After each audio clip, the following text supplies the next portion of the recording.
ഹരേ രാമ രാമ രാമ ഹരേ ഹരേ, ഹരേ കൃഷ്ണ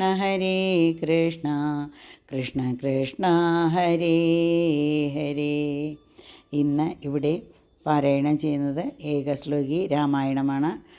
ഏകശ്ലോകി രാമായണം പാരായണം ചെയ്യുന്നതിൻ്റെ അർത്ഥം രാമായണം മുഴുവനും വായിച്ചു തീർന്നു എന്നുള്ള ഒരു അർത്ഥത്തിലാണ് അത് പാരായണം ചെയ്യുന്നത്.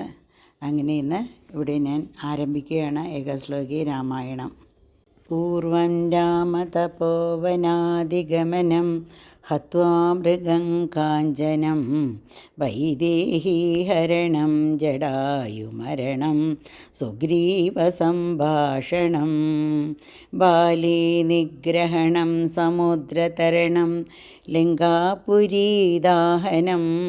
പശ്ചാരാവണകുംഭകർണഹനനം ഏതദ്ധി രാമായണം. ഹരേ രാമ രാമ രാമ ഹരേ ഹരേ, ഹരേ കൃഷ്ണ കൃഷ്ണ കൃഷ്ണ ഹരേ ഹരേ.